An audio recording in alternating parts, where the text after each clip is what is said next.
यदि हम दूसरे के धन की इच्छा रखते हैं किसी भी तरह से,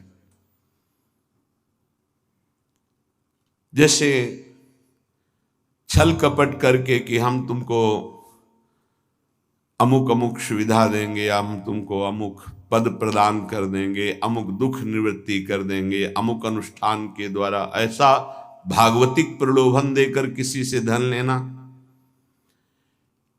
या सांसारिक किसी छल कपट के द्वारा उसके धन का अपहरण करना, तो आप धन का उधर अपहरण कर रहे हैं, आपके भागवतिक धन का अपहरण उसको जा रहा है जिसका आप धन अपहरण कर रहे हैं, अपने आप ट्रांसफर हो जाएगा। आप छल कपट करके उसका धन ले रहे हैं तो दैवी शक्ति आपके भजन तप पुण्य का फल वहां पहुंचा देगी, सिद्धांत है, बहुत घाटा हो जाएगा। आप क्या समझते हो? आपके निमित्त से जो भी कुछ हो रहा है उसमें आपका तप और भजन खर्चा होता है। इसलिए किसी भी बहाने से ये परधन का प्रतिग्रह या परधन की चोरी या परधन का अपहरण की भावना न रखे, चाहे धामवासी हो या धाम आश्रित हो। इससे आपके सीधे भजन पर फर्क कैसे नहीं पड़ेगा? भावना है, प्रिया प्रीतम साथ चल रहे हैं, सखियां सामने संगीत बजा रहे हैं, तो हिसाब किताब प्रिया प्रीतम अपने पीछे उनकी सेवा में वो प्रार्थना कर रहे हैं, स्वीकृति हो रही, मेरी प्रियाजू की इच्छा है, इसलिए कहीं कर्ता भाव नहीं, कहीं प्रतिग्रह का भाव नहीं, कहीं स्वीकृति भाव नहीं, कहीं अहम भाव नहीं। अब वो कृपा सीधे प्रिया प्रीतम संभालेंगे, आप वहां कहीं नहीं है। आपको लाखों प्रणाम कर रहे हैं, आपकी भावना है मेरे प्रिया प्रीतम मेरे साथ चल रहे हैं, उनको नमस्कार हो रहा है, मैं तो उनकी सेवा में चल रही हूं, खत्म। अगर मेरे को प्रणाम तो हिसाब उसका देना होगा।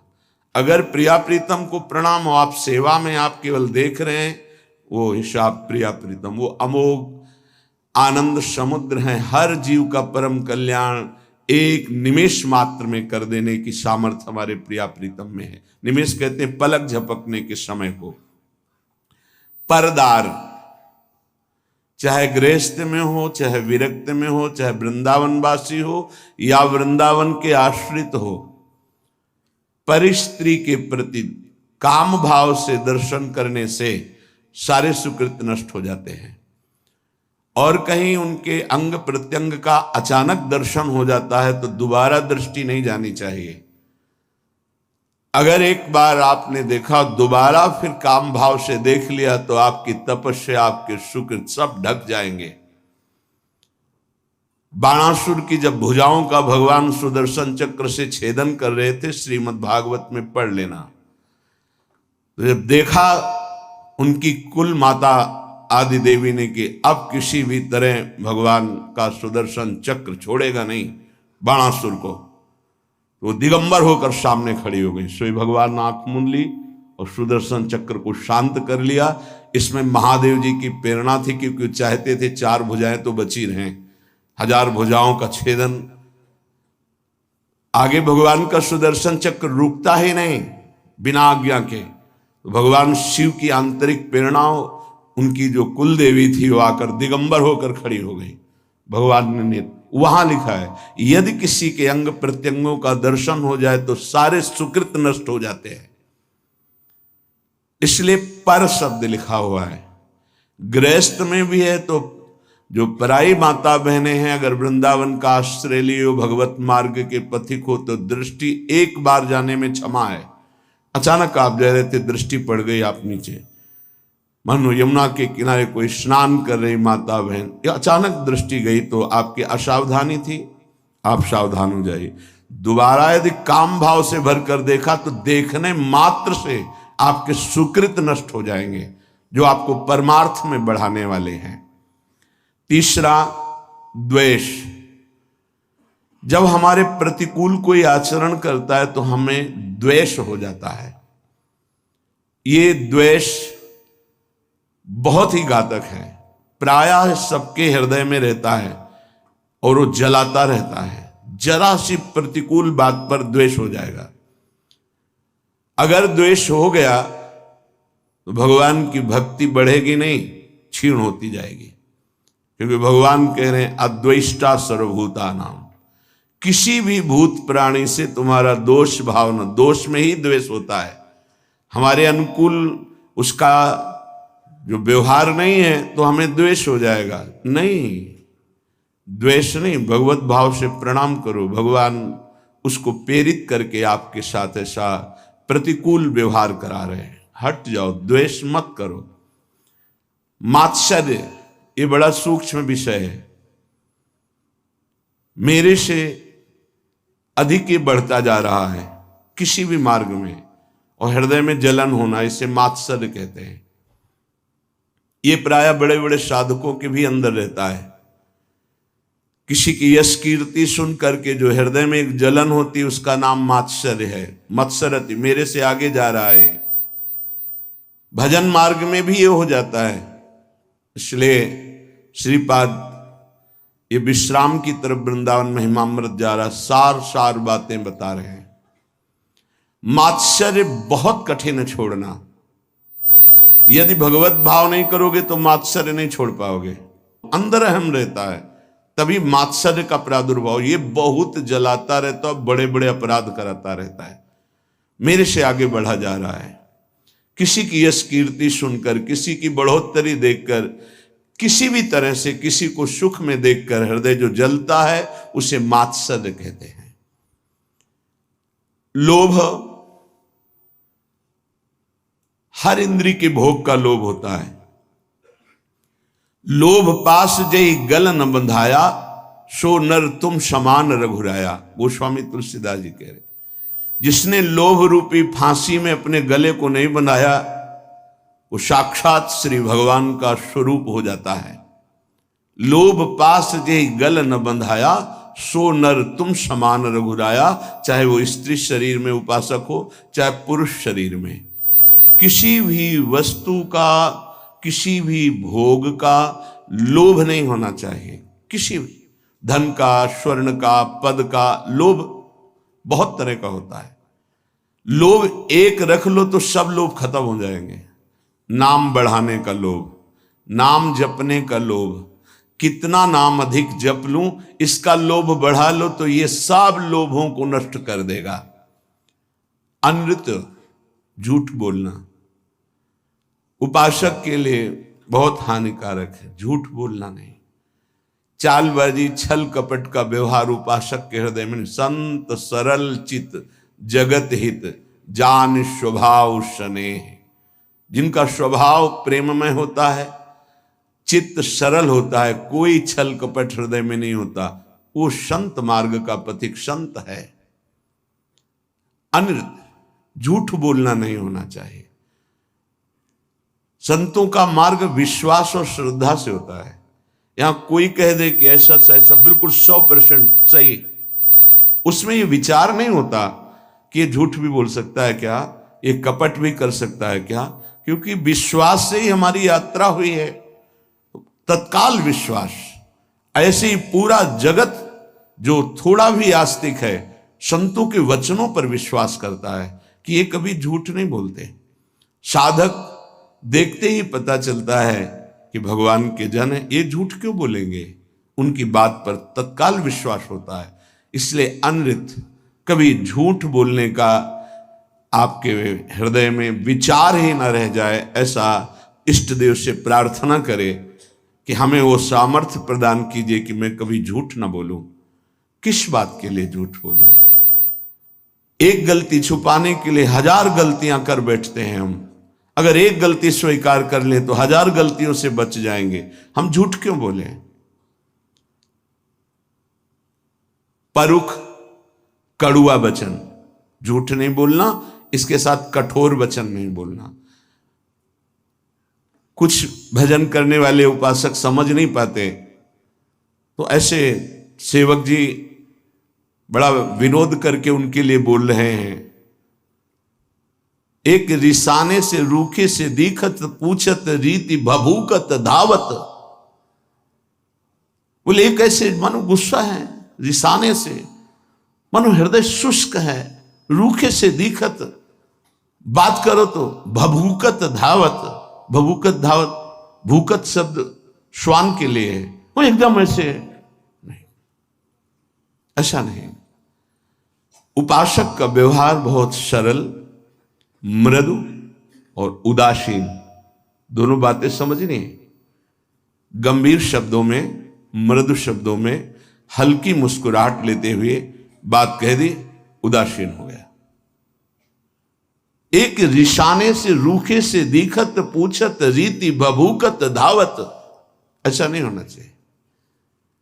एक रंग मगे बोलत, ये भी नहीं होना चाहिए कि बहुत सजा करके सामने वाले, नहीं, सीधी बात, सरल चित्त से मंद मुस्कान से उत्तर दिया।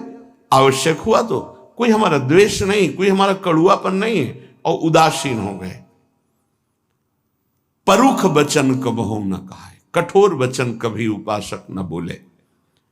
पर आप भी द्रोह, किसी दूसरे से द्रोह का आचरण निष्ठुरता पूर्वक जो होता है वो कभी नहीं होना चाहिए। पराभित द्रोह, कठोर व्यवहार करते हुए द्रोह का आचरण नहीं करना चाहिए। हमारा व्यवहार मृदु होगा, आप हमारे साथ कठोर व्यवहार करते हो, वो आपका स्वभाव है, हम छोड़ देते हैं आराध्य देव के ऊपर। आराध्य देव का विधान है कि ये कठोर व्यवहार करेगा, मैं सहूंगा। उसके लिए क्या विधान है आराध्य देव जाने। अपने को कठोर व्यवहार नहीं करना, द्रोह नहीं करना। बहुत हृदय जलता है यदि द्रोह करोगे। कल्पनात्मक भय उत्पन्न होता रहता है द्रोह करने वाले को।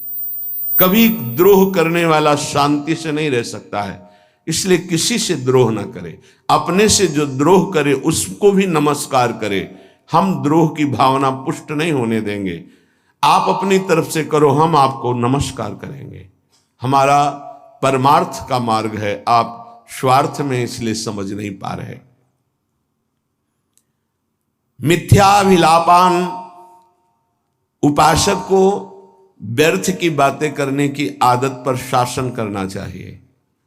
बहुत अच्छे अच्छे उपासकों के दर्शन होते हैं, बोलते ही नहीं, ऐसा लगता है बाणी ही नहीं, सेवा में लगे, कभी कोई बातचीत नहीं। बहुत अच्छा है, जब बोले तो प्रिया प्रीतम की बात बोले, नहीं ताते मौन रहना उचित है, ध्रुवदास जी कह रहे हैं। तो परधन परदार द्वेष मात्सर्य लोभा अनृत परुख पराभिद्रोहो मिथ्याभिलापान त्यजति, इतने दोषों का त्याग कर दे। ये वृंदावन की रहनी है, ये वृंदावन के आश्रित का आचरण है।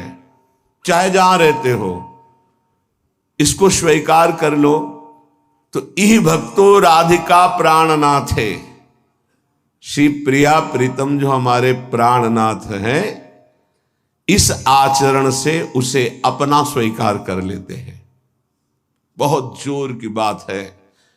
हम तो प्रभु को अपना मानना शुरू करिया, और जब वो मुझे अपना मान ले, आगे के श्लोक में बहुत खुल के इसकी व्याख्या की कि एक बार प्रिया प्रीतम जिसकी तरफ देख लेते हैं उसका संसार बंधन नष्ट हो जाता है। एक बार देख लेते हैं। ऐसा श्रीमद् राधा सुधा निधि में जिस दिन श्री जी ने कृपा दृष्टि से देख लिया, ऐसा महासुख प्रकट होगा कि अगर करोड़ों मोक्ष होते तो भी हे हो जाते, तुच्छ हो जाते। करोड़ों मुक्तियों को तुच्छ कर देने वाली कृपा कटाक्ष हमारी श्री राधा किशोरी की है। यहां कह रहे हैं यदि ऐसे आचरण आप करोगे तो प्राणनाथ का प्यार नहीं पा पाओगे, और अगर इन आचरणों का त्याग कर दोगे जो अभी त्याज्य बताया गया, त्यजत इहि भक्तो राधिका प्राणनाथ है, अगर इन दोषों को त्याग दिया नाम के बल से, आश्रय के बल से, तो तुम्हारे प्राणनाथ तुम पर प्रसन्न हो जाएंगे। तुम जो भक्ति करते हो तुम्हारी भक्ति करेंगे। तुम्हारी भक्ति क्या होती है? भावे मोहि जोई सोई सोई करे प्यारे। अब जो मुझे भाता है मेरे प्यारे वही करते हैं। न खलु भवति बंध्या तस्य वृंदावन आशा, उसकी कभी वृंदावन की आशा और वृंदावन का फल कभी नहीं छूटेगा। वृंदावन का फल प्रिया प्रीतम की सेवा में पहुंच जाना, वृंदावन की आशा, चिदानंद वृंदावन में प्रवेश पा, ये दोनों कभी व्यर्थ नहीं जाएंगे जो ऐसी रहने से रहता है। बंध्या कहते हैं कि जो पुत्र नहीं प्रकट करती, वो आशा बंध्या है, जिसमें ये दोष है वो फल प्रकट नहीं कर पाएगी। इसलिए इन दोषों का त्याग करें, परधन का, परिस्त्री का, द्वेष का, मात्सर्य का, लोभ का, झूठ का, कठोर वचन का, दूसरे से कठोर द्रोह करने का, निष्ठुरता का और मिथ्या भाषण का जो त्याग कर देता है, प्रिया प्रीतम उसे अपना स्वीकार कर लेते हैं। निर्मर्यादाश्चर्य कारुण्य पूर्णो राधा कृष्णौ पश्यतश्चेत् कदाचित्। राधा कृष्णौ पश्यतश्चेत् कदाचित् यः कोऽप्यस्मिन् यादृशास्तादृशो वा देहस्यान्ते प्राप्नुयादेव सिद्धिम्। देख लो, विश्वास करो, यदि आप ऐसे चलोगे तो आपके ऊपर दोनों की दृष्टि हो जाएगी। राधा कृष्णों पश्यतश्चेत् कदाचित्, किसी समय वो आपको देख लेंगे, उनके महल में रह रहे हो, पक्का विश्वास करो। ये तो यहां तो कहा जा रहा है कदाचित किसी समय देख लेंगे, अपने को रोज देखते हैं, हम ही को नहीं, आप सबको देखते हैं। क्योंकि आप नहीं देख रहे, जब देखते हैं तो पता चलता है वो किस किस को देख रहे हैं। वो सब आप शरणागत हैं, आप सबको देखते हैं।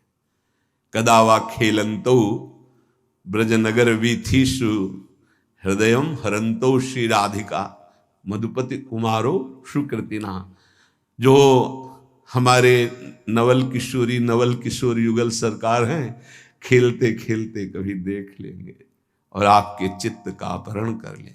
कदावा खेलंतो ब्रजनगर बीथीषु हृदयम हरंतो श्री राधा मधुपति कुमारो सुकृतिना। अकस्मात किसी दिन दृष्टि पड़ेगी हमारे सरकार की और आपके चित्त को चुरा के निहाल कर देंगे। इस देश में रहने का यही फल मिलता है। कदा वा खेलंतो, कभी खेलते खेलते युगल सरकार, ये मेरा शरणागत है, राधा राधा पुकारता रहता है, देख लिया, निहाल कर देंगे। निर्मर्याद कारुण्य पूर्णो, कोई सीमा नहीं जिनकी करुणा की, उस करुणा से पूरित होकर राधा कृष्णो पश्यतश्चेत् कदाचित्, उसे राधा कृष्ण देख लेते हैं। किसको? जो वृंदावन का आश्रय लेकर ऐसी रहनी जो पीछे बताई गई, या वृंदावन का वास करके ऐसी रहनी से जो है हमारे प्रिया प्रीतम उससे देख लेते। अब कह रहे चाहे वो कैसा कोई भी क्यों न हो, वो देह त्याग कर प्रिया प्रीतम की सेवा में पहुंचेगा पक्का। देहस्यांते प्राप्नुयादेव सिद्धिम, वो इस परम सिद्धि को प्राप्त हो जाएगा कि प्रिया प्रीतम के समीप पहुंच जाएगा। या कोप्यस्मिन, कोई भी हो, याद शास्ता दृशोवा, वो कैसा भी हो, अगर इस रहनी से वृंदावन का आश्रय ले लिया, वृंदावन की आशा कर ली है, वृंदावन का वास कर रहा है, तो एक दिन प्रिया प्रीतम देख लेंगे, पक्का देख लेंगे। विश्वास करो, जो लिखा है हरिवंश महाप्रभु भी श्रीमद् राधा सुधा निधि में वही, और हृदय भी वही साक्षी इस बात का कि वो देख लेते हैं। और वो जब देख लेते हैं तो फिर निहाल हो जाता है जीव, एक अलवेली मस्ती आती है उसके हृदय में। इसलिए बहुत महिमामयी बात कह रहे हैं कि अभी तक तो हमने तुमसे कहा कि धर्म कर लो, आज कहता हूं अधर्म कर लो। श्रीपाद बड़ी गूढ़ भाषा में कह रहे हैं, कुरु शकल मधर्मम मुंच सर्वत स्वधर्म त्यज गुरुमपि वृंदारण्यवासानुरोधात्। आज मैं तुमसे कहता हूं कि एक अधर्म कर लो तुम। क्या धर्म? बोले मुंच सर्वस्व धर्म, सब धर्मों का त्याग कर दो या धर्म कर लो। विनोद की भाषा में कह रहे कि किसी को लगता हो कि मैं अपने कुल धर्म का त्याग करूंगा, अपने किसी का मैं पति हूं, किसी का पुत्र हूं, किसी का मैं पिता हूं, किसी का भाई हूं, कि तो हम भाई होने का क्या धर्म है, पति होने का क्या धर्म है, पुत्र होने का क्या धर्म है, पिता होने का क्या धर्म है, और मैं अमुक वर्ण का हूं उसका धर्म क्या है, बड़ा बड़ा। तो कह रहे हैं आज मैं कह रहा हूं कुरु सकल अधर्मम, आज ये सब अधर्म कर डालो। आगे वर्णन कर रहे हैं क्या धर्म? बोले यद्यपि अपना स्वधर्म पालन करना बड़ी महिमामय है, लेकिन मैं कह रहा हूं सा स्वधर्मम त्यज, छोड़ अपने धर्म को। अरे बोले भगवान तो कह रहे हैं स्वधर्मो निधनो श्रेयः पर धर्मो भयावह। तो वही भगवान आगे कह रहे सर्वधर्मान परित्यज्य, वही श्रीपाद कह रहे। बहुत गूढ़ भाषा संतों की होती है। कह रहे कुरु सकल अधर्मम, ये जितनी मैं कह रहा हूं ये सब अधर्म कर डालो। क्या? बोले सर्व स्वधर्म त्यज, अपने स्वधर्म का त्याग कर दो। फिर क्या करो? बोले गुरुमपि त्याज्य, जो गुरुजन, यहां गुरुजन का शब्द गुरु से नहीं है, पूज्य जन है, बाबा हैं, परबाबा हैं, पूज्य जन हैं, जो जिनको हम गुरुजन की तरह आदर करते हैं, बोले उनकी भी अवहेलना कर दो, नहीं सुनना। वृंदारण्य वासानुरोधात, आप वृंदावन का आश्रय, वृंदावन के वास का अनुरोध प्रिया प्रीतम से करके ये सब कुछ छोड़ दो। सातो परम धर्म, ऐसा मत सोचना कि ऐसा करने से अधर्म हो जाएगा।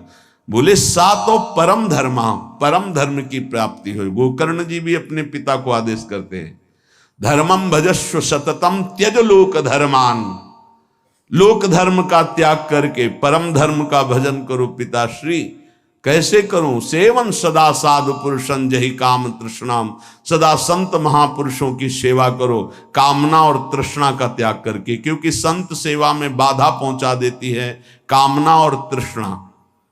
दोष दर्शन हो जाएगा, आपको जलन हो जाएगी, ईर्ष्या हो जाएगी। यदि कामना है, जही काम तृष्णाम, तृष्णा है, ये आपको बाधा पहुंचा देगी। नहीं तो लोक धर्म का त्याग कराकर भागवत धर्म में स्थित करने की सहज सामर्थ्य साधु समागम से प्राप्त हो जाती है। बहुत ऊंची बात कह रहे हैं। सातों परम धर्म, परम धर्म बन जाएगा। च भक्ति, परम भक्ति बन जाएगी। सा गुरुणाम सेवा, परम गुरुजनों की सेवा बन जाएगी। किल कलुष राशिर यदि वासांतराय, यदि वृंदावन धाम का तुम्हें वास मिल गया, आश्रय मिल गया, तो सबका कल्याण हो जाएगा। तुम्हारे माता पिता प्रपितामह जितने भी हैं, 14 आगे की 7 पीछे की 21 पीढ़ियां परम पद में चली जाएंगी यदि भजन परायण हो गए। पर बड़ा कठिन है, इन बातों को समझ पाना बड़ा कठिन है। भगवत प्राप्ति ही जीवन का परम लक्ष्य है। और देखो जैसा वातावरण होता है उसका प्रभाव पड़ता है। सिद्ध पुरुषों की बात अलग है, साधकों को भागवतिक वातावरण यदि मिले तो बहुत जल्दी भक्ति का प्रादुर्भाव होकर के उसका बढ़ना हो जाए। जैसे आप यहां सुन रहे हैं तो भागवतिक आकर्षण हो रहा है, अभी आप बाहर निकले तो सांसारिक आकर्षण धूल डाल देगा। ये जो चिंतन बन रहा है, लक्ष्य बन रहा है, बैठे बैठे देखो लक्ष्य बन रहा है, दोषों के त्याग का और भगवत प्राप्ति का कहीं न कहीं बीज पड़ रहा है। बाहर जाते ही ऐसे केमिकल छिड़क दिए जाएंगे कि वो अंकुरित ही नहीं हो पाएगा। माया का बड़ा प्रभाव है। तो कैसे हम बाहर बचे? हृदय में आश्रय और मुख में नाम जप है, पक्का कोई भी प्रभाव नहीं कर पाएगा। नाम जप चल रहा, हृदय में आश्रय है। राधा मधुपति पदाम्बुज भक्ति रसपूर दूर मुक्तस्य, अजितेन्द्रियस्य कृपया मम वृंदारण्यमाश्रयो भवतु। ना तो किसी प्रेमी का संग हुआ और ना इंद्रियों पर विजय प्राप्त की, तो क्या भजन बनेगा? बोले हम तुम्हें उपाय बता रहे हैं, यदि तुम वृंदावन आ गए तो दोनों बातें हो जाएंगी। अजितेंद्रिय होते हुए भी तुम्हें भगवत प्राप्ति हो जाएगी। और भगवत प्रेमियों का संग तो यहां गली गली में है, वो करा देंगे, प्रभु करा देंगे। राधा मधुपति पदाम्बुज भक्ति पक्का जागृत हो जाती है। वृंदावन का आश्रय मिला जहां, तो फौरन वो आपको रसिकों का संग करा देगा। रसिकों का संग हुआ तो इंद्रियों पर शासन प्रारंभ हो जाता है। जबरदस्ती इंद्रियों को भोगों से हटाकर प्रिया प्रीतम में लगाया जाता है। ये रसिकों के संग का फल होता है। बोले कृपया मेरी बात मान लो कि आप अजितेंद्रिय हैं पक्का। कौन इंद्रियों पर विजय प्राप्त करा? कोई बिरला ही। और आप प्रेमी जनों के संग का सेवन नहीं कर रहे, लगभग ऐसा